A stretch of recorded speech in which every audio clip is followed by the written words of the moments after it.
So இப்போ நீ இது ஃபார்மேட் வந்து எழுதிட்ட ஓகேவா? What you mean by cash flow statement?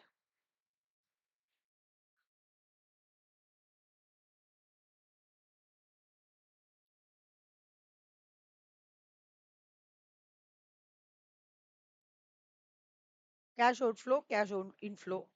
Cash flow ஸ்டேட்மெண்ட்லேருந்து என்ன நீ அண்டர்ஸ்டாண்ட் பண்ணிப்ப? What you understand from cash flow statement?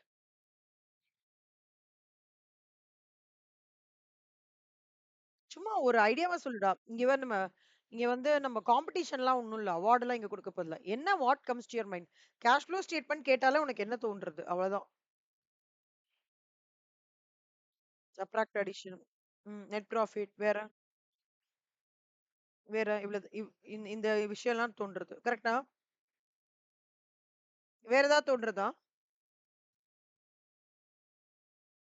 Okay. Cash flow ஸ்டேட்மெண்ட்னா என்ன தெரியுமாடா? உன்னோட பர்ஸ்ல வந்து ஓப்பனிங் பேலன்ஸ் வந்து ரூ. 400 இருக்குன்னு வச்சுக்கோ பர்ஸ். உனக்கு வந்து பர்த்டே வருது. என்னைக்கு உனக்கு பர்த்டே?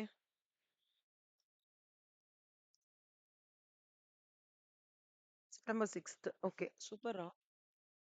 Very nice. என் சிஸ்டருக்கும் அன்னைக்கு தான் பர்த்டே. சோ அன்னைக்கு வந்து உனக்கு நீ செப்டம்பர் ஸ்டார்டிங்ல உன்னோட பர்ஸ்ல ரூ. 400 இருக்கு. செப்டம்பர் 6th அன்னைக்கு உனக்கு வந்து எல்லாரும் பைசா குடுக்குறாங்க. கிட்டத்தட்ட 4000 ருபீஸ் வந்துடுது. இப்போ செப்டம்பர் 6th ஈவினிங் உன் பர்ஸ்ல எவ்வளவு இருக்கும்?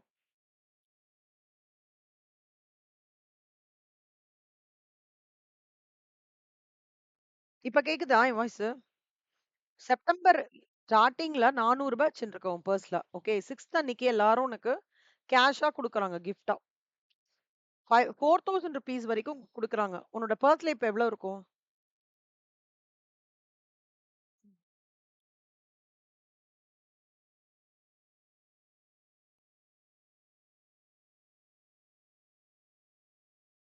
4400 600 600 உன் இதுல இருக்கும். 4000 4600. என்ன பண்ண இப்போ?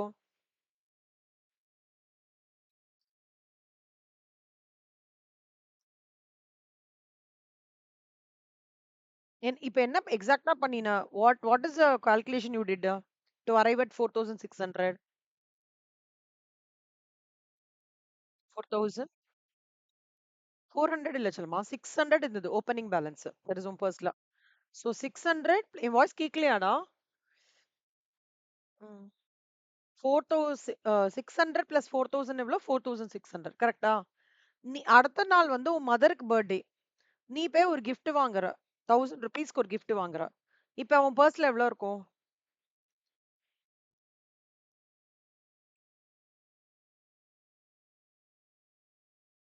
ஆ, என்ன பண்ண?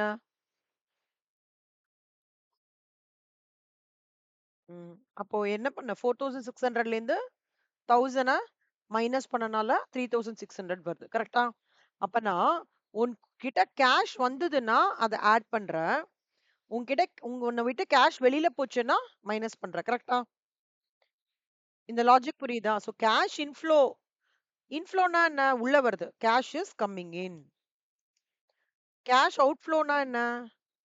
Cash is going out. இந்த லாஜிக் வச்சு தான் இப்ப நம்ம கேஷ் ஃப்ளோ ஸ்டேட்மெண்ட்டோட என்டையர் இதுவே ஒர்க் அவுட் பண்ண போறோம். நல்லா பார்த்துக்கோ. எனி டிரான்சாக்ஷன் எந்த டிரான்சாக்ஷன்லயுமே கேஷோட பிக்சர் வந்து எப்படி டிராவல் ஆகுறதுன்றது தான் இம்பார்ட்டன்ட். எனி டிரான்சாக்ஷன்ல கேஷோட பிக்சர் எப்படி டிராவல் ஆகுறது? இப்போ அசெட் பர்ச்சேஸ் பண்றடா. ஓகே. அசெட் உள்ள வருது. ஆனா கேஷ் என்ன ஆகுறது? வெளியில போடுது. கரெக்ட்டா? அப்ப அது கேஷ் இன்ஃப்ளோவா? கேஷ் அவுட்ஃப்ளோவா? Cash outflow. ஒரு அசெட்ட சேல் பண்ற. அசெட் வெளியில போடுது. எது உள்ள வருது? சொல்லு பார்க்கலாம். எது உள்ள வருது? கேஷ் உள்ள வருது. உள்ள வருது. அப்போ அது cash inflow. So cash flow ஸ்டேட்மெண்ட்டோட சம்ல உன்னோட மெயின் பெர்ஸ்பெக்டிவ் எதுவா இருக்கணும்னா, வெதர் காசு வந்து உள்ள வருதா அந்த டிரான்சாக்ஷனால, காசு வெளியில போறதா. காசு உள்ள வருது அப்படின்னா அத ஆட் பண்ணணும். காசு வெளியில போறதுன்னா அத மைனஸ் பண்ணணும். புரியுதா உனக்கு? இதுதான் லாஜிக். ஓகேவா? இப்போ இந்த ஸ்டெப் 1, ஸ்டெப் 2, ஸ்டெப் 3, ஸ்டெப் 4ன்றது ஆ உனக்கு ஈஸியா ஒரு ஒரு க்ளோசிங் கேஷ் கண்டுபிடிக்கிறதுக்கான ஒரு ட்ரிக். சரியா? 3 விஷயம் இருக்குடா கண்ணா. Operating activities, investment activities and financial activities. 3 விஷயம் இருக்கு. Operating activity what do you mean by operating? ஆப்பரேட்டிங்னா என்ன அர்த்தம்னா, மந்த்லி இப்ப நீ வந்து மந்த்லி இப்ப வீட்டுக்கு வந்து ரெண்ட் பே பண்ற கரெக்ட்டா? மந்த்லி ஆக்ட் என்னடா என்ன கனெக்ஷன் வச்சிருக்கடா? ஜியோவா? ஏர்டெல்லா? ஆக்ட்டா? என்ன வச்சிருக்க வீட்ல? ஹாத்வே வச்சிருக்க. ஸோ ஹாத்வேக்கு மந்த்லி சார்ஜஸ் நீ குடுத்தாகணும். வீட்ல டிவிக்கு என்ன வச்சிருக்க? டாடா ஸ்கையா? இல்ல என்ன? லோக்கல் சேனலா? கேபிளு? வைஃபை தான். இப்ப டிவி ஏதாவது ஸ்பெசிஃபிக்கா டாடா ஸ்கை அந்த மாரி இருக்குமே! இல்லையா அந்த மாரி? வைஃபைல தான் டிவி பார்க்குறாங்களா? சரி. வைஃபைல டிவி பார்க்குறாங்கன்னா, அப்ப அதோட வைஃபையோட காஸ்ட் ஸ்லாப் வந்து டிஃபரெண்ட்டா இருக்கும். ஸோ அந்த டிவி எக்ஸ்பென்சஸ் இன்கர் பண்ற. அப்புறம் மந்த்லி ப்ரொவிஷன் வாங்குற. கரெக்ட்டா? மந்த்லி வந்து you will have to purchase vegetables, fruits இது எல்லாமே மந்த்லி நடக்கிறது. So any recurring activity is called as operating activity. Investment ஆக்டிவிட்டினா என்ன அர்த்தம்? இப்ப நீ வந்து ஒரு லேப்டாப் வாங்குறடா. லேப்டாப் வச்சிருக்கியாடா? எப்ப வாங்கின அந்த லேப்டாப்ப? ம். என்ன லேப்டாப்பு? டெல் வாங்கின. இப்ப இந்த லேப்டாப் எவ்வளோ ரூபாய்க்கு குடுத்து வாங்குற? 60,000 குடுத்து வாங்கியிருப்ப. இந்த லேப்டாப் உன் கூட கண்டிப்பா மினிமம் 4 இயர்ஸ் டிராவல் ஆகும். கரெக்ட்டா? 1 வருஷத்திலேயேவா லேப்டாப்ப இது பண்ணிடுவ மாட்ட. 4 இயர்ஸ், 5 இயர்ஸ் வச்சுட்டு, அதுக்கப்புறம் அந்த லேப்டாப்ப வந்து எக்ஸ்சேஞ்ச் ஆஃபர்க்கு நம்ம விக்கலாம். இல்லையா, அ லேப்டாப்ப வந்து அந்த 60,000 லேப்டாப்ப 4 இயர்ஸ் கழிச்சு, யாராவது வந்து 30,000க்கு வாங்கிக்கிறாங்க அப்டின்னா, நீ குடுத்துருவ. இல்ல அது வந்து அம் அ ஏதாவது அப்கிரேட் பண்ணணும்னா நீ பண்ணிப்ப. இல்ல அ யாராவது வந்து இந்த லேப்டாப்ப வந்து ஓகே எல்லாமே சூப்பர்பா இருக்கு. நீங்க வந்து எக்ஸ்சேஞ்ச் பண்ணிக்கலாம். ஆஃபர் போடுறோம். எக்ஸ்சேஞ்ச் பண்ணிக்கலாம். அப்படின்னு சொல்லும்போது எக்ஸ்சேஞ்ச் ஆஃபர் மாரி போட்டு, அ அந்த லேப்டாப் அகைன்ஸ்டா வந்து உனக்கு புது லேப்டாப் வந்து 40,000க்கு வாங்குறேன்னு வச்சுக்கோயேன். அப்போ ரூ. 60,000 லேப்டாப்ப நீ வந்து ஒரு 20,000க்கு விக்கிறன்னு வச்சுக்கோ எக்ஸாம்பிள்க்கு. அப்போ உனக்கு அது லாபமா? நஷ்டமா?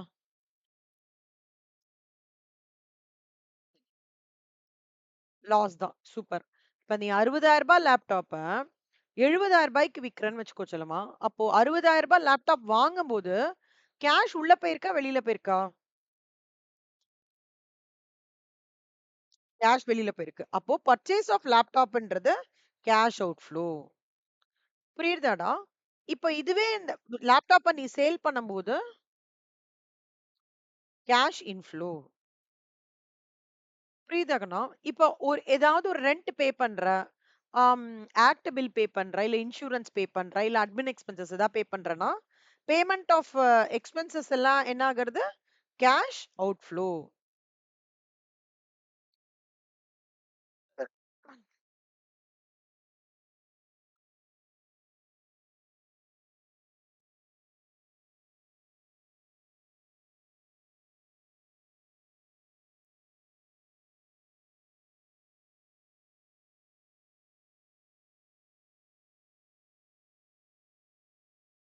இது பேமெண்ட் ஆஃப் எக்ஸ்பென்சஸ் எல்லாமே என்ன? Cash outflow. இப்ப திடீர்னு வந்து உனக்கு நீ ஓனரா இருக்கடா. உனக்கு ரெண்ட் கிடைக்கிறதுன்னு வச்சுக்கோ. கேஷ் உள்ள வருது கரெக்ட்டா? அப்போ ரெண்ட் ரிசீவ்ட் என்ன? Cash inflow. Commission received. Cash inflow. எப்பவுமே ஞாபகம் வச்சுக்கோங்கணுமா? கேஷ் இன்ஃப்ளோ உள்ள வருதுன்னா ஆட் பண்ணணும். கேஷ் அவுட்ஃப்ளோ வெளில போறதுன்னா லெஸ் பண்ணணும். இந்த பாயிண்ட் நீ நல்லா ஞாபகம் வச்சுக்கோ. இப்போ இதெல்லாம் தான்டா இன்வெஸ்ட்மென்ட் ஆக்டிவிட்டி. அதாவது எப்பவாவது நீ லேப்டாப் வாங்கிட்டு உடனே அடுத்த வருஷம் நீ விக்க மாட்டல்ல. 12 மாசமாவது மினிமம் இருக்கும்ல. அப்போ அந்த மாதிரி இருக்கிறத இன்வெஸ்ட்மென்ட் ஆக்டிவிட்டீஸ்ன்னு சொல்லுவாங்க. ஆப்பரேட்டிங் ஆக்டிவிட்டிலாம் என்னது? மந்த்லி நடக்கிற ஆக்டிவிட்டி. புரியுதா? இன்னொரு ஆக்டிவிட்டி இருக்கு. ஃபினான்ஷியல் ஆக்டிவிட்டின்னு இருக்கு. ஃபினான்ஷியல் ஆக்டிவிட்டினா என்னன்னா, நீ ஃபர்ஸ்ட் செம்ல வந்து இந்த இஷ்யூ ஆஃப் ஷேர்ஸ் அதெல்லாம் படிச்சிருக்கியா? ஞாபகம் இருக்கா? Issue of shares, redemption of preference shares அதெல்லாம் வந்ததாடா உனக்கு? இதுல வந்திருக்குமே 12th வந்திருக்குமே இல்ல கம்பெனி அக்கவுண்ட்ஸ்ல இஷ்யூ ஆஃப் ஷேர்ஸ்லாம். இஷ்யூ ஆஃப் ஷேர்ஸ்ல என்ன நடக்கும்? எனக்கு வந்து இப்போ ஒரு கம்பெனி நடத்திட்டு இருக்கேன். அந்த கம்பெனில எனக்கு இப்ப பைசா வேணும். பட் பைசா இல்ல. அவன் என்ன பண்ணுவான்? கம்பெனியோட ஷேர வித்துட்டு, அவங்க பப்ளிக் ஷேர் ஹோல்டர்ஸ் கிட்ட இருந்து பைசா உள்ள வந்துரும். கரெக்ட்டா? அப்ப இஷ்யூ ஆஃப் ஷேர்ஸ்ல என்ன நடக்கும்? Cash coming in. Cash coming in. Redemption of ஷேர்ஸ்ல என்ன நடக்கும்? Cash going out. இஷ்யூனா என்ன தெரியுமாடா? நம்ம கம்பெனியோட ஷேர்ஸ வித்துட்டு உள்ள வந்து ஆ கேஷ் உள்ள வருது. ரிடம்ஷன்னா என்ன அர்த்தம்னா, கம்பெனியோட ஷேர்ஸ வாங்குறதுக்காக நான் திருப்பி யார்கிட்ட வித்திருக்கேனோ அவங்ககிட்டருந்து கேஷ குடுத்துட்டு திருப்பி வாங்குறேன். இந்த மாரி இதெல்லாம் more of balance sheet liability side இருக்குல்ல கண்ணா. Issue equity share capital, preference share capital அதெல்லாம் இருக்குல்ல. அது எல்லாமே உன்னோட ஃபினான்ஷியல் ஆக்டிவிட்டீஸ்ல வரும். ஹை லெவலா சொல்றேன். இதுல வரைக்கும் ஏதாவது டவுட் இருக்கா உனக்கு? சோ, கேஷ் ஃப்ளோ ஸ்டேட்மெண்ட்ல 3 இம்பார்ட்டன்ட் ஆக்டிவிட்டி இன்வால்வ்ட்ரா. Operating, investment activity and financing activity. ஓகேவா செல்லம்மா? இதுவரைக்கும் உனக்கு புரியுறதா? இப்போ இதுவரைக்கும் நோட் பண்ணிக்கோ என் செல்லம்மா. அந்த ஃபார்முலா நோட் ஒண்ணு போட முடிஞ்சதா உனக்கு? இல்ல நீ அடுத்த கிளாஸ்ல கூட போடு. No problem. நீ அதுல எழுத என்ன கண்ணா? ஆட் கேஷ் இன்ஃப்ளோனா cash is coming in add. Cash அவுட்ஃப்ளோனா cash is going out less. எழுது இது ஃபர்ஸ்ட்.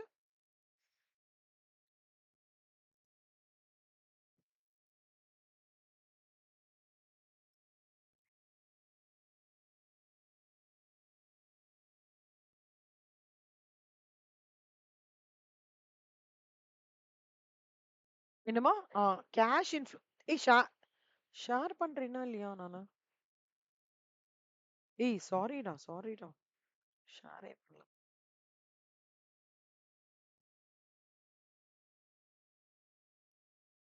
தெரியறதாடா? ஏய் சாரி சாய். ஷேரே பண்ணலடா நானு. தெரியறதாடா இப்போ? நான் இப்ப எக்ஸ்பிளைன் பண்றேன் சாய். எழுதாத ஒரு நிமிஷம் இருடா. சாரிடா. நான் இதெல்லாம் எக்ஸ்பிளைன் எக்ஸல்ல தான் எக்ஸ்பிளைன் பண்ணுவேன் ஒன்னொன்னா. சாரி மறந்து போயிட்டேன். கேஷ் உள்ள வருத கேஷ் இன்ஃப்ளோன்னு சொல்லுவோம். கேஷ் வெளியில போறத கேஷ் அவுட்ஃப்ளோன்னு சொல்லுவோம். Cash coming in add, cash going out வந்து லெஸ். ஓகேவா? 3ஆ பிரியுதுடா. Operating activity, investment activity, financial activity. Operating ஆக்டிவிட்டின்றது ரெக்கரிங் ஆக்டிவிட்டி கண்ணா. ஓகே. பேமெண்ட் ஆஃப் எக்ஸ்பென்சஸ்ல கேஷ் அவுட்ஃப்ளோ. ரெண்ட் ரெசீட் வந்து கேஷ் இன்ஃப்ளோ. கமிஷன் ரிசீட் வந்து கேஷ் இன்ஃப்ளோ. இன்வெஸ்ட்மென்ட் ஆக்டிவிட்டி வந்து purchase of laptop cash outflow. Sale of laptop cash inflow. Issue of shares வந்து cash coming in, redemption of shares வந்து cash going out. இது வரைக்கும் உனக்கு புரிஞ்சுதா? இது ஓவர்வியூ புரிஞ்சுதாடா உனக்கு? ஆ இது எழுதிக்கோ சாய் ஃபர்ஸ்ட். எழுதிக்கோ ஏன்? கேஷ் அந்த ஃபார்மேட் நோட்ல எழுதிக்கோ. சின்ன நோட்ல. கேஷ் இன்ஃப்ளோனா cash is coming in add பண்ணணும். கேஷ் அவுட்ஃப்ளோனா cash is going out less பண்ணணும்.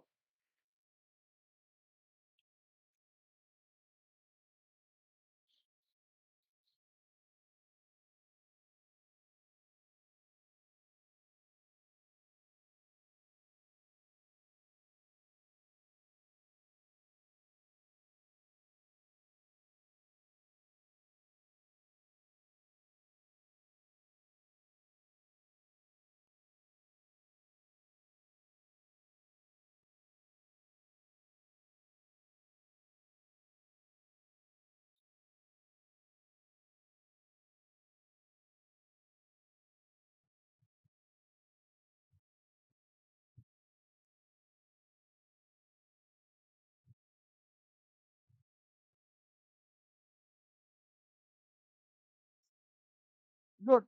இப்ப இது எழுதுடா சாய். ஆப்பரேட்டிங் ஆக்டிவிட்டீஸ் புரியுறதா சாய் நான் சொல்லி கொடுக்கறது உனக்கு? சின்னது மைக்ரோ லெவல்ல தான் போறேன் சாய்னா. எடுத்த உடனே சம் போனோம்னா அது கஷ்டமா இருக்கும் சாய். ஃபர்ஸ்ட் அத எப்படி ஞாபகம் வச்சுக்கணும்னு உனக்கு தெரிஞ்சிருச்சுன்னா அப்புறம் ஈஸியா போலாம் சம். மூணா பிரியறது Sai cash flow statement operating, investment and financial activities. அதுல ஆப்ரேட்டிங்னா என்ன? Recurring activity. Monthly monthly expenses operating activity Sai. Monthly expenses அததான் ஆப்ரேட்டிங் ஆக்டிவிட்டின்னு சொல்லுவாங்க. புரியுதா?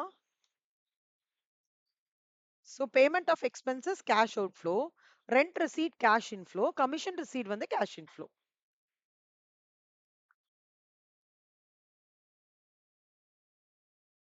இன்வெஸ்ட்மெண்ட் ஆக்டிவிட்டீஸ் பர்ச்சேஸ் ஆஃப் இது எதிக்கோ சாய். இது ஃபுல்லா எதிக்கோ சாய்.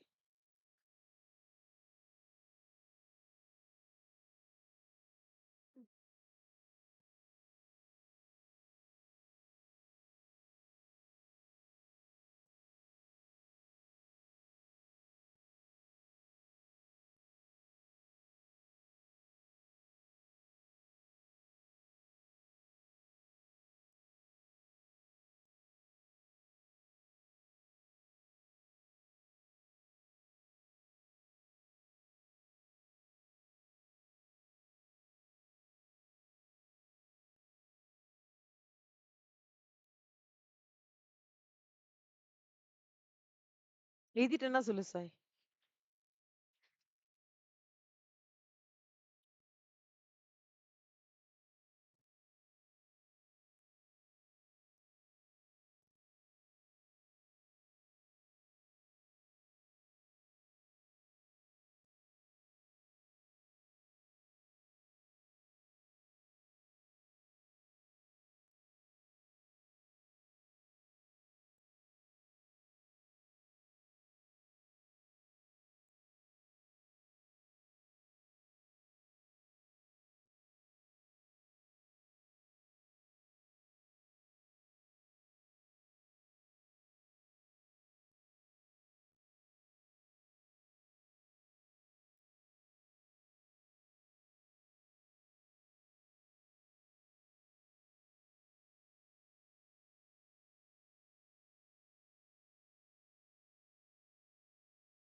இப்ப பாரு சாய்.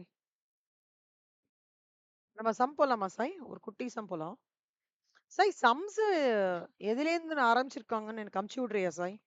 என்கிட்ட சம்ஸ் இருக்கு. ஆ. உனக்கு எதெல்லாம் சம்ஸ்? 1.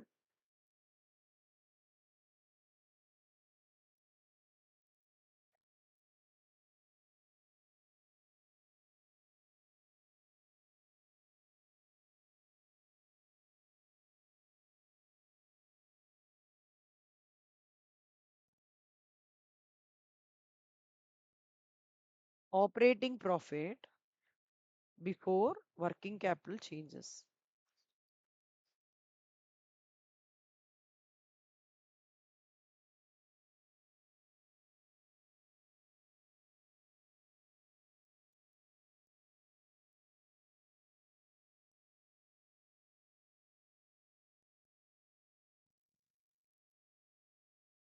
$84,000. Let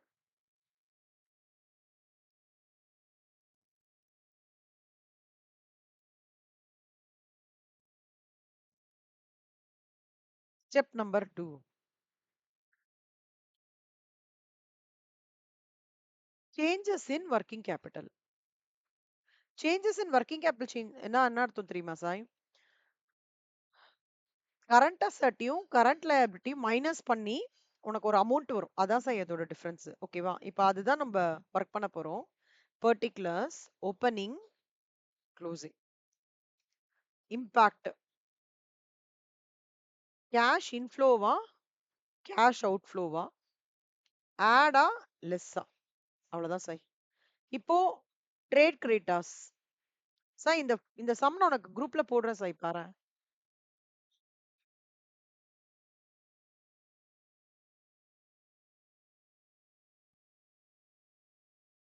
2,75,000, 3,15,000.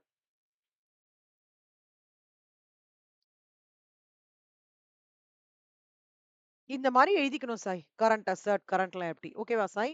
அடுத்தது பில்ஸ் ரிசீவபிள். 40,000, 35,000.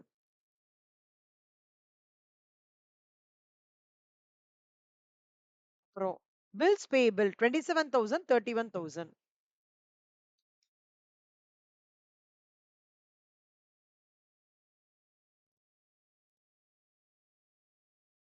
அப்புறம் இன்வென்டரிஸ் 1,85,000, 1,70,000.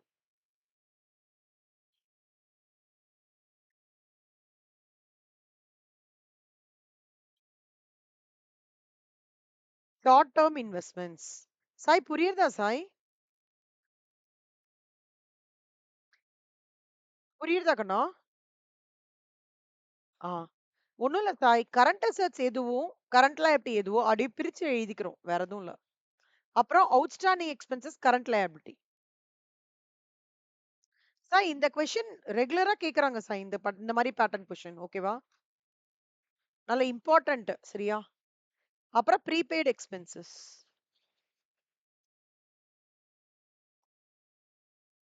5,000, 8,000.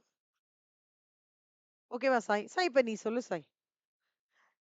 நல்லா ஒரு கான்செப்ட் நல்லா புரிஞ்சுக்கோ சாய். அசெட் இருக்குல்ல சாய், அசெட். அசெட்னா என்ன சாய் அர்த்தம் தமிழ்ல? ஆ. சாய் இப்ப சொத்து உனக்கு இன்கிரீஸ் ஆகுறதுன்னு வச்சுக்கோயேன். நீ ஒரு வில்லா வாங்குற சாய். வில்லா வாங்கும்போது கேஷ் உள்ள வருமா? கேஷ் வெளில போகுமா? ஆ. அப்போ அது அம் ம் இன்கிரீஸ் இன் அசெட்னா, அதாவது இந்த ஓப்பனிங் பேலன்ஸ்க்கும், குளோசிங் பேலன்ஸ்க்கும் இன்கிரீஸ் இன் அசெட்னா என்ன அர்த்தம்? Cash outflow. கேஷ் அவுட்ஃப்ளோனா என்ன பிளஸ் பண்ணுமா? மைனஸ் பண்ணுமா சாய் ஜெனரலா? ஆ. டிடக்ட் பண்ணும். இப்போ இந்த ஒரு பாயிண்ட் உனக்கு நல்லா தெரிஞ்சுச்சுன்னு வச்சுக்கோ சாய். மத்தது நீ ஈஸியா பண்ணலாம். இப்ப டிக்ரீஸ் இன் அசெட் ஆகுறதுன்னு வச்சுக்கோ சாய். அப்ப அது கேஷ் அவுட்ஃப்ளோவா? கேஷ் இன்ஃப்ளோவா? அதாவது ஒரு வருஷம் ரூ. 40,000 இருக்கு சாய். ஓகே. அசெட் இருக்கு. அடுத்த வருஷம் ரூ. 30,000 தான் இருக்கு. என்ன நடந்திருக்கும்னு நினைக்கிற? ஆ அப்படின்னா என்ன நடந்திருக்கும்னு நினைக்கிற? சேல் ஆயிருக்குன்னு நினைக்கும். கரெக்ட்டா? ஏதோ சேல் பண்ணியிருக்கோம். சேல் ஆகும்போது கேஷ் உள்ள வருமா? கேஷ் வெளியில போகுமா?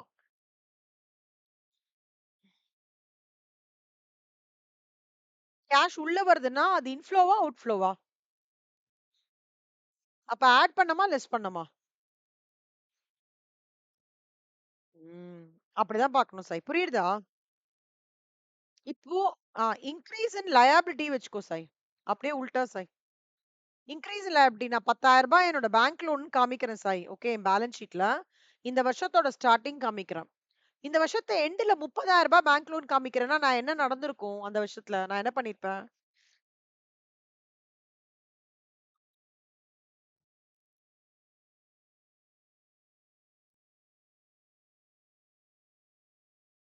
இல்லம்மா, ஸ்டார்ட்டிங் ஆஃப் தி இயர்ல ரூ. 10,000 பேங்க் லோன் காமிக்கிறேன். லயபிலிட்டி சைட்ல. இந்த வருஷம் எண்டுல ரூ. 30,000 பேங்க் லோன் காமிக்கிறேன். என்ன நடந்திருக்கும்?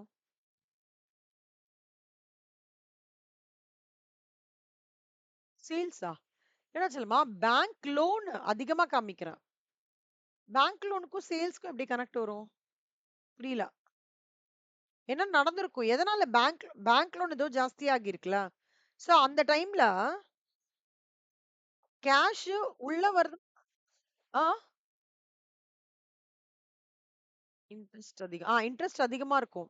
சோ நான் பேங்க் லோன் வாங்கியிருக்கேன். கரெக்ட்டா அடிஷனலா இந்த வருஷம் நானு. அப்படிதானே அர்த்தம்? ரூ. 10,000 தான் பேங்க் லோன் காமிச்சிட்டு இருக்கேன். பட் இந்த வருஷம் எண்டுல ரூ. 30,000 காமிக்கிறேன்னா என்ன அர்த்தம்? ரூ. 20,000 நான் எக்ஸ்ட்ராவா திருப்பி பேங்க் லோன் வாங்கியிருக்கேன்னு அர்த்தம். கரெக்ட்டா? கரெக்ட்டா? அதானே அர்த்தம். அப்ப ரூ. 20,000 நான் வாங்கியிருக்கேன்னா, கேஷ் உள்ள வந்திருக்குமா? வெளில போயிருக்குமா? ஆ. அப்போ அது கேஷ் இன்ஃப்ளோ. கரெக்ட்டா? அப்ப என்ன பண்ணணும்? ஆட். இப்ப இதுவே டிக்ரீஸ் இன் லயபிலிட்டின்னு வச்சுக்கோடா. நான் லயபிலிட்டி செட்டில் பண்றேன் பேங்க்குக்கு. ரூ. 10,000 காமிக்கிறேன். இந்த வருஷம் எண்டுல ரூ. 5,000 தான் இருக்கும்னா, ரூ. 5,000 பேங்க்குக்கு திருப்பி குடுத்துருக்கேன்னு அர்த்தம். அப்பன்னா என்ன ஆயிடுத்தும்? கேஷ் வெளியில போயிருக்கு. Cash outflow. அப்போ லெஸ் பண்ணணும். இந்த 4 இது புரியுறதா பாருடா. ஏதா ஒண்ணு தெரிஞ்சா கான்ஃபிடென்ட்டா தெரிஞ்சுச்சுன்னா போதும்டா சாய். இன்கிரீஸ் இன் அசெட் நீ பண்ணிட்டேன்னா, அதோட உல்டா opposite effect decrease in asset. Okay. Increase in அசெட்டோட ஆப்போசிட் இன்கிரீஸ் இன் லயபிலிட்டி. அந்த மாதிரி எழுதிக்கலாம். புரியுதா சாய்? இந்த லாஜிக்க தான் இப்ப இங்க அப்ளை பண்ண போறோம் சாய். ஓகேவா சாய்? இப்ப சொல்லு சாய். அசெட் 2,75,000 3,15,000 இன்கிரீஸ் ஆயிருக்கா? டிக்ரீஸ் ஆயிருக்கா?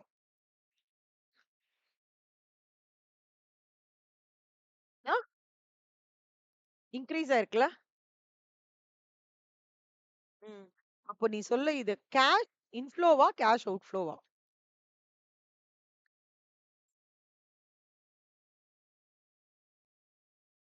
அசெட் இன்கிரீஸ் ஆயிருக்கு செல்லம். அப்ப அது கேஷ் அவுட்ஃப்ளோ தானே? சொத்து உள்ள வந்திருக்கு. கேஷ குடுத்து தானே நான் சொத்து வாங்கியிருப்பேன். அப்ப கேஷ் அவுட்ஃப்ளோ இல்ல. இங்க இங்க ரூல் நீ கரெக்ட்டா சொன்னீங்க செல்லம்மா. அதாவது இந்த அசெட்டுக்கு எல்லாத்துக்கும் ஒரே ரூல் தான் கண்ணா. அசெட் இன்கிரீஸ் ஆயின்னா கேஷ் அவுட்ஃப்ளோ இது. புரியுதா? அசெட் டிக்ரீஸ் ஆயிந்தா கேஷ் இன்ஃப்ளோ. புரியுதா உனக்கு? ஏன் சொல்றேன்னு? ம். இங்க பில்ஸ் ரிசீவபிள் 40,000 35,000 இங்க கேஷ் அவுட்ஃப்ளோவா? கேஷ் இன்ஃப்ளோவா? இத பார்த்துட்டு சொல்லு பார்க்கலாம்.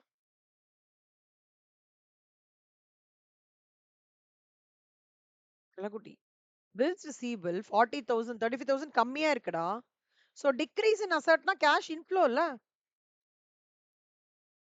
புரியலையா? கீழ இருக்கிறத பார்த்தே நீ சொல்லாமே. கான்செப்ட் புரியல இன்னும் உனக்கு? இங்க பார்றா, ஒரு அசெட்ட நீ விக்கிற. நீ இந்த ட்ரேட் டேட்டாஸ், பில்ஸ் ரிசீவபிள் அப்படிலாம் யோசிக்காத. ஜெனரலா ஒரு சொத்து விக்கிறேன்னா, கேஷ் உள்ள வரும். அது இன்ஃப்ளோ. அப்ப என்ன ஆகும்? விக்கும்போது என்னோட குளோசிங் பேலன்ஸ் கம்மி தானே ஆகும். அதனால இன்ஃப்ளோ.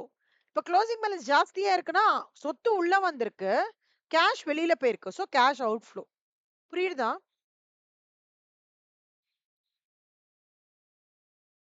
புரியலையா?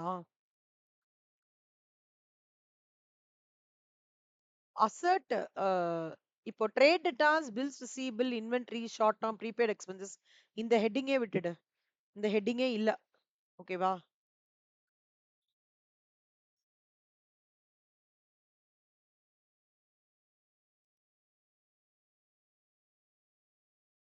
ஹெட்டிங்கே இல்ல. ஜெனரலா இந்த வருஷம் ஜாஸ்தியா இருக்கு. ஆ ஓவராலா ஜாஸ்தியா இருக்கு. சொத்து ஜாஸ்தியா இருக்கு. என்ன அர்த்தம் அதுக்கு? ஜெனரலா யோசிச்சு பாரு. சொத்து ஜாஸ்தியானா என்ன நடக்கும்? கேஷோட காம்போனன்ட் மட்டும் என்ன நடக்கும்னு யோசி பார்க்கலாம்.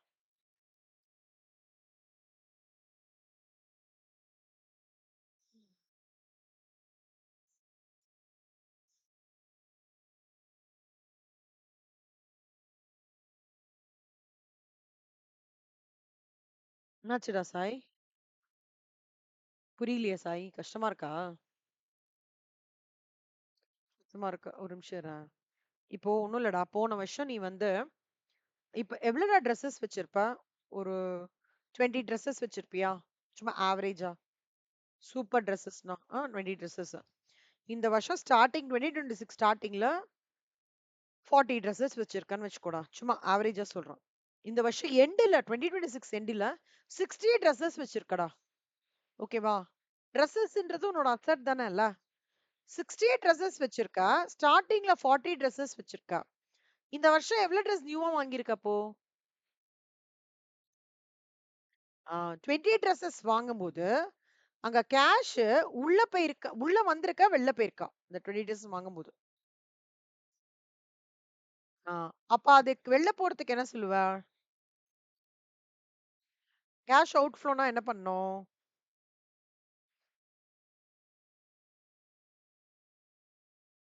மைனஸ் பண்ணணும். மைனஸ் பண்ணணும். கரெக்ட்டா? கேஷ் உன்ன விட்டு வெளில போறதுன்னா நீ என்ன பண்ற? சோ, அத மாரி தான் செல்லுமா. நீ இந்த ஹெட்டிங்கே பார்க்காத. டேட்டா, ஸ்டாக் எல்லாமே அசெட் தான். சிம்பிள் ஒரே லாஜிக் தான். ஸ்டார்ட்டிங்ல 40 ட்ரெஸ்ஸஸ் வச்சிருக்க.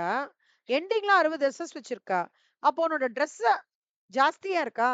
அப்ப ஜாஸ்தியா இருக்கும்போது என்ன நடந்திருக்கு? 20 ட்ரெஸ்ஸஸ் எக்ஸ்ட்ரா வாங்கியிருக்க. 20 ட்ரெஸ்ஸஸ் எக்ஸ்ட்ரா என்ன சும்மாவா குடுப்பாங்க? கேஷ் வெளியில போனா தான் அந்த 20 ட்ரெஸ் உள்ள வரும். கரெக்ட்டா?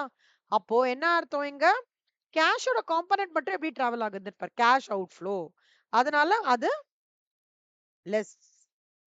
இப்ப இது சொல்லுடா. ஓப்பனிங் பேலன்ஸ் வந்து 1,85,000. க்ளோசிங் 1,70,000. இப்ப இது கேஷ் அவுட்ஃப்ளோவா? கேஷ் இன்ஃப்ளோவா?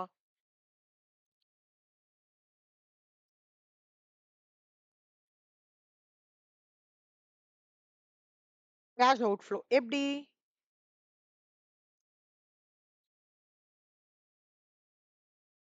1,70,000 இருக்கு. தெரியுதா உனக்கு? தெரியுதா நல்லா? ஆ 1,70,000 டா. 75,000 இல்ல. 1,85,000 1,70,000. அப்ப என்ன ஆகுது? உனக்கு அசர்ட் கம்மியாகுறது. அப்பன்னா நான் என்ன பண்ணியிருக்கேன் இது? எக்ஸாக்ட்டா கேஷ் உள்ள வந்திருக்கு. சொத்து வித்திருக்கேன். அந்த மாதிரி. அப்போ அது என்ன அர்த்தம்? Cash inflow. லெஸ். இது சொல்லு செல்லம்மா. ரூ. 40,000 ஓப்பனிங்ல இருக்காம். க்ளோசிங் வந்து ரூ. 70,000 இருக்காம். உன்னோட ட்ரெஸ் இது. ஒரு கிரைட்டீரியா நீ படிச்சுன்ட்டேன்னா போதும் சாய். வந்து எப்போ உனக்கு அசெட் இன்கிரீஸ் ஆகுறதோ, அப்ப என்ன நடந்திருக்கும்? கேஷ் அவுட்ஃப்ளோ ஆயிருக்கும். ம். ஆ வெரி குட்.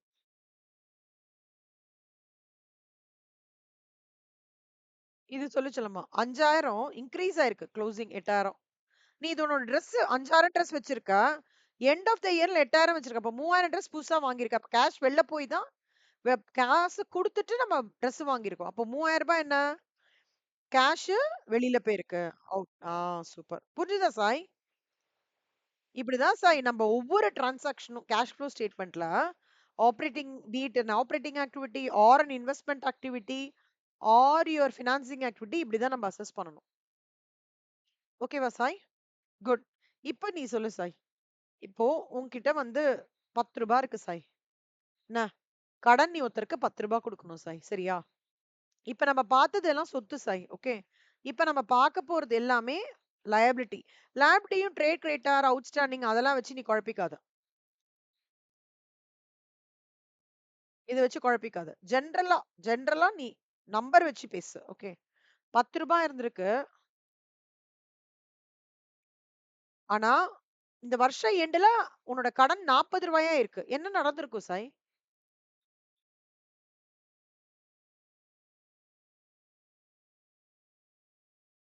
அசெட் இல்ல செல்லம். இது லயபிலிட்டிடா கண்ணா. கான்சன்ட்ரேட் பண்ணு. இது லயபிலிட்டி. கடன். ஆ லயபிலிட்டி இன்கிரீஸ் ஆயிருக்கும்போது என்ன நடந்திருக்கும்? நீ உனக்கு யாரோ குடுத்துருப்பாங்க. கடன் ஜாஸ்தியா இருக்கு.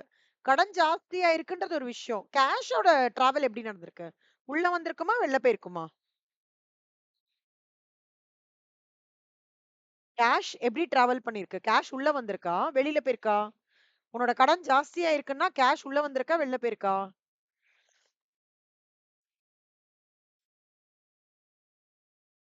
உள்ள கேஷ் உள்ள வந்திருக்கும்ல செல்லுமா. ரூ. 10 உனக்கு காமிக்கிறேன். கடன் வாங்குற யார்கிட்டயோ ரூ. 30 வாங்குற. உன்னோட குளோசிங் பேலன்ஸ் என்னவா இருக்கும்? 10 பிளஸ் 30 40 இல்ல? Closing balance. இப்ப ரூ. 30 யாரோ உனக்கு குடுத்துருக்காங்க. கேஷ் உன் பர்ஸ்ல வந்திருக்குன்னு தானே அர்த்தம். கரெக்ட்டா? இப்ப இன்னைக்கு காத்தால ஆமாண்டா. கம்பெனி பெர்ஸ்பெக்டிவ்ல தான பார்க்கணும். இப்ப கம்பெனி 1,82,000 கடன் வச்சிருக்குடா ஓப்பனிங் பேலன்ஸ். அந்த குளோசிங் பேலன்ஸ் எண்டுல வந்து 1,94,000 காமிக்கிறது கடன். குளோசிங் பேலன்ஸா காமிக்குது. கடன் இப்ப இன்கிரீஸ் ஆயிருக்குன்னா என்ன அர்த்தம்? கேஷ் உள்ள வந்திருக்கு. So cash inflow. ஆட். இங்க என்ன நடந்திருக்கு? கேஷ் இன்கிரீஸ் ஆயிருக்கு. So cash inflow. ஆட். இங்க என்ன நடந்திருக்கு? கடன் இன்கிரீஸ் ஆயிருக்கு. Cash inflow. ஆட். புரியுதாடா?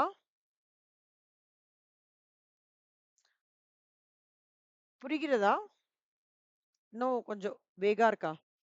நீ ஒண்ணும் இல்ல அந்த ட்ரெஸ் பண்றல்லடா. ட்ரெஸ் எக்ஸாம்பிள் சொல்லி தந்தேன்ல. அத வச்சு நீ மனசுல வச்சுக்கலாம் ஈஸியா.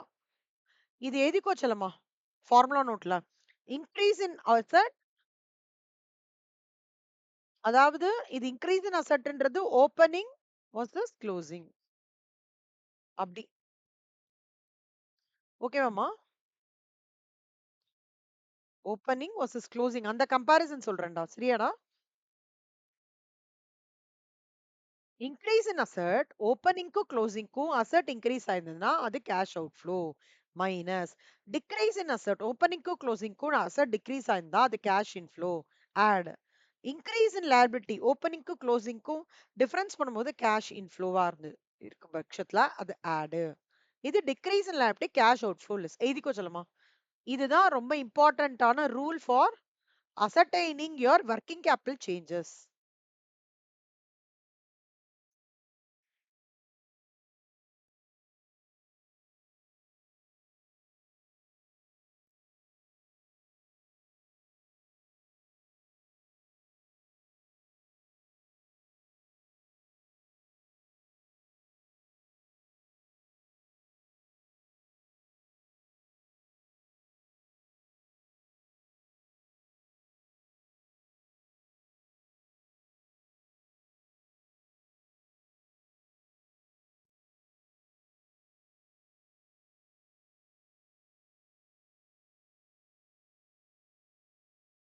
எழுதின்ட்டேன்னா சொல்லு செல்லம்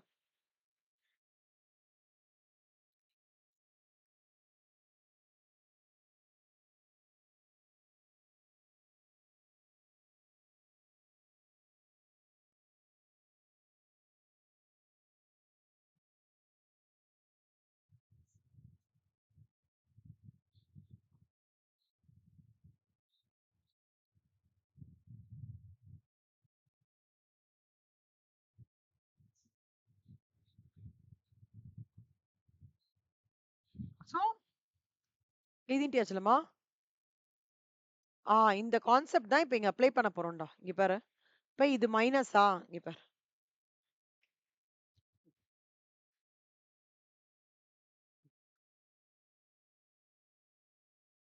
உனக்கு வந்து இல்ல மேம் எனக்கு இது ரொம்ப குழப்பமா இருக்கா சிம்பிளா ஒண்ணு பண்ணு கரண்ட் அசெட் இந்த இந்த ஃபார்முலா ஞாபகம் வச்சுக்கோ கரண்ட் அசெட் இன்க்ரீஸ் ஆகுறதுன்னு வச்சுக்கோ அப்போ மைனஸ் கேஷ் அவுட் ஃப்ளோ அப்படி ஞாபகம் வச்சுக்கோ அப்புறம் இதோட ஆப்போசிட் இம்பாக்ட் நான் டிக்ரீஸ் இன் அசெட்னா அது ஆடு இன்க்ரீஸ் இன் அசெட்டோட ஆப்போசிட் இன்க்ரீஸ் இன் லியாபிலிட்டி அது ஆடு அப்படி கூட போடலாம் உனக்கு வந்து ரொம்ப கான்செப்சுவலா யோசிக்க முடியல கஷ்டமா இருக்குன்னா ஒரு ரூல் மாதிரி எடுத்து பைஹார்ட் கூட நீ பண்ணிடலாம் ஜென்ரலா நான் அதை என்ஃபசிஸ் பண்ண மாட்டேன் but then examination point of வியூல கிராக் பண்றதுக்காக சொல்றேன் புரியுதாடா இந்த பாராக்கணும் அவ்வளவுதான் இப்ப வந்து ஒண்ணுன்னா பார்க்கலாமா என்னம்மா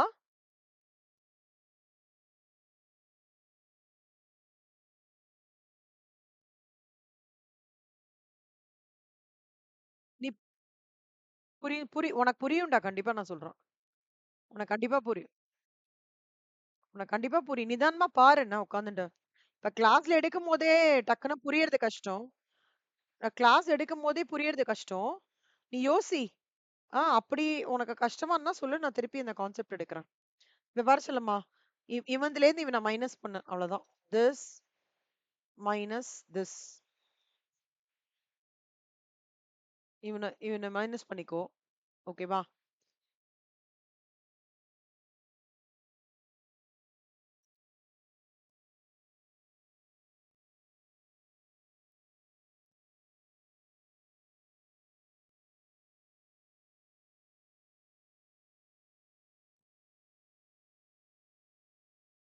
இன்ஃப்ளோ ஜென்ரலா அடிஷன் வரும் செல்லம் அவுட்ஃப்ளோ நெகட்டிவ் வரும் ஓகேவா சோ இப்போ இவனை மொத்தமா நீ ஆட் பண்ணேன்னா உனக்கு வந்து -32,000 வரும் இங்க பாரு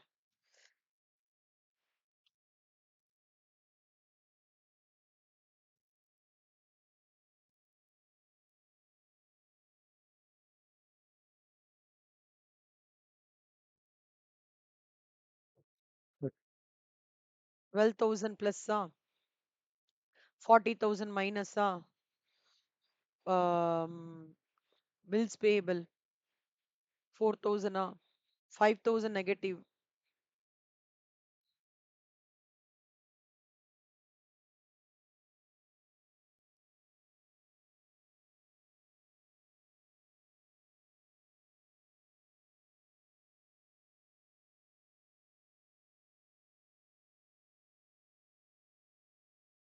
Inventory positive 30,000, negative 3,000, அப்புறம் ஒரு 5,000.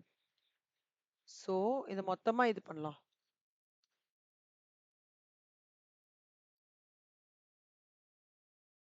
ஸோ 32,000 செல்மா. ஓகே, இவன் இருக்கான்ல 84,000, அவன் பேர் என்ன இங்க இருக்கானே, அவனையும் இவனையும்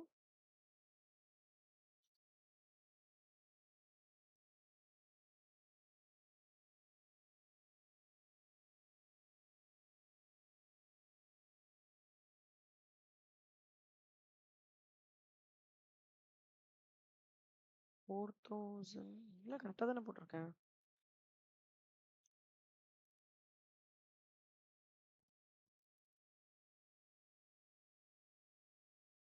ஒரு நிமிஷம்டா. செல்லம்மா, நீ இந்த சம் போட்டிருக்கியாடா நோட்ல? பாரு ஆன்சர். இந்த சம் ஆப்ரேட்டிங் ப்ராஃபிட்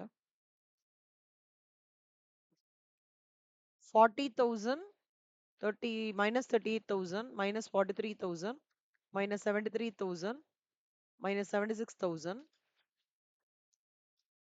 12,000 plus ஒரு 4,000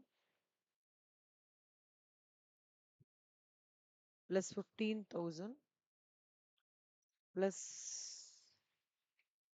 ஒரு 5,000 அப்புறம் அப்புறம் 40,000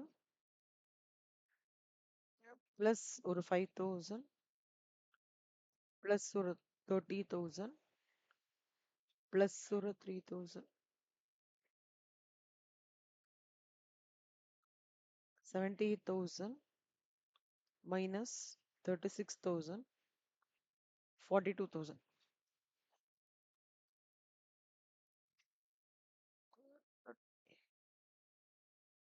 12,000 4,000 5,000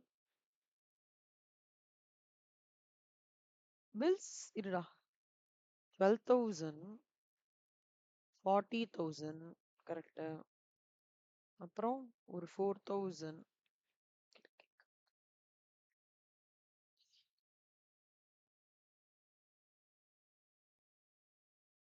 1000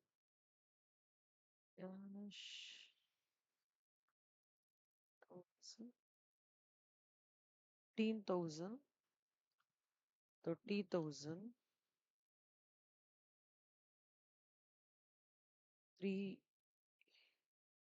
5,000 3,000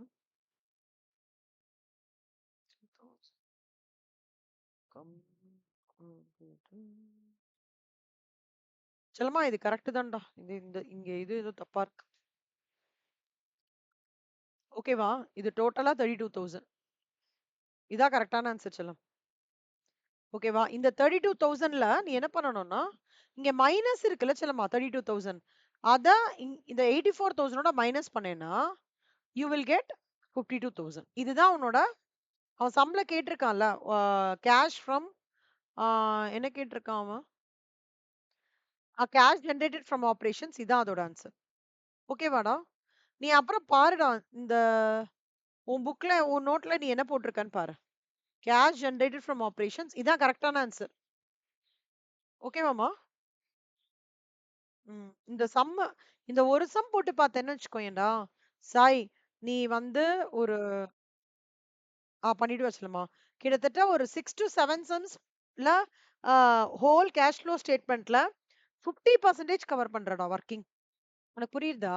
கேஷ் ஃப்ளோ ஸ்டேட்மெண்ட் ஒன்று ஃபுல்லா ப்ரிப்பேர் பண்ணுவோம்ல, அதுல இந்த பர்டிகுலர் ஒர்க்கிங் வந்து இது ஹோல்ஸ் 50% ஆஃப் த கால்குலேஷன். அந்த மாதிரி நீ இன்னும் இன்னும் குட்டியா கேஷ் ஃப்ரம் ஆப்ரேட்டிங் ஆக்டிவிட்டீஸ் என்ன அது என்ன இன்வெஸ்டிங் ஃபினான்சிங் பண்ணிட்டேன்னா மொத்த கேஷ் ஃப்ளோ முடிஞ்சிடும். ஓகேவா சொல்லுமா? சாய், எனக்கு ஒரே ஹெல்ப்டா. உனக்கு என்னெல்லாம் சம்ஸ் நான் போட்டு காமிக்கணும், ஓகேவா? எல்லாத்தையும் நீ லைனா எனக்கு அமுச்சு விட்டுட்டேன்னா எல்லாத்தையும் நான் இந்த எக்ஸல்ல போட்டு அந்த சம்மு ஸ்டெப்பு கீழே அந்த சம்மு ஒர்க்கிங் எல்லாத்தையும் நீட்டா போட்டு வச்சிருவேன்டா உனக்கு எக்ஸ்பிளைன் பண்ணும்போது. அப்ப நீ அந்த சம்மோடது மட்டும் நீ எக்ஸாம் டைம்ல அத ரெஃபர் பண்ணா போதும். நீ அந்த அதாவது உனக்கு 10 சம் இருக்கோ, 12 சம் இருக்கோ, என்னெல்லாம் சம்ஸ் இருக்கோ, எல்லா சம்ஸையும் அனுப்பிச்சு விட்டுரு. ஆன்சர்ஸோட இருந்ததுன்னா ஓகே ஃபைனு. சப்போஸ் ஆன்சர்ஸோட உன்கிட்ட இல்லனாலும் சம் மட்டும் கொஸ்டின் மட்டும் குடுத்துட்டேன்னா போதும். நான் ஆன்சர் அரைவ் பண்ணிப்பேன். ஆ. நீ அது மட்டும் எனக்கு சொல்லுமா. சம்ஸா? ஓகே. அந்த ஆன்சர்ஸ் பாரு முடிஞ்சதுன்னா, ஆன்சர்ஸோட இருந்ததுன்னா ஒண்ணும் இல்ல. நான் போடுற ஒர்க்கிங்கோட அந்த ஆன்சர் கரெக்ட்டா இருக்கான்னு செக் பண்ணிப்பேன். இல்ல மேம் ஆன்சர் இல்ல அப்டின்னாலும் எனக்கு கொஸ்டின்ஸ் மட்டும் அனுப்பிச்சு விட்டாலும், நான் ஒவ்வொரு டேபா 1, 2, 3, 4, 5, 6, 7, 8, 9, 10 அப்டி போட்டு, எல்லா சம்ஸையும் இங்க ஸ்கிரீன்ஷாட் போட்டுருக்கேன்ல, அந்த மாரி போட்டு, ஸ்டெப்ஸ் போட்டு இந்த மாரி ஸ்கிரீன்ஷாட் இது பண்ணிடுவோம் சம்மோடது. பக்கத்திலேயே ஸ்டெப்ஸ் போட்டுட்டு, ஸ்டெப் 1, ஸ்டெப் 2 போட்டு, அப்புறம் கீழ என்ன டேட்டாவோ போட்டு, கீழ ஃபார்முலான்னா ஃபார்முலா போட்டு உனக்கு எக்ஸ்ப்ளைன் பண்ணுவேன். நீ எக்ஸாம் டைம்ல அத நீ ஹோம் ஒர்க் பண்ணும்போது அதையே நீ வந்து பண்ணிக்கலாம். இந்த ஃபைல் உன்கிட்ட எப்பவுமே இருக்கும். நாளைக்கு நீ நீ நியூவா ப்ரொஃபஷனல் கோர்ஸ் போற, சிஎம்ஏ, சிஎஸ் ஏதாவது ஏசிஎஸ், எம்பிஏ எடுக்கிறேன்னா கூட, கேஷ் ஃப்ளோ ஸ்டேட்மெண்ட் இங்கேருந்து ரெஃபர் பண்ணிக்கலாம். அதே மாரி யூடியூப் வந்து நீ எப்ப வேணா ரெஃபர் பண்ணிக்கலாம். யூடியூப் போடுறேன்ல இந்த எக்ஸ்பிளனேஷன். பிரியாவின் கனவுன்னு சொல்லிட்டுடா செல்லுமா. இங்க பாரேன். அதுல டெய்லி ரெக்கார்டிங் போட்டுருவேன்டா. உனக்கு என்ன எடுக்கிறேனோ டெய்லி பேசிஸ்ல. இங்க பாரு.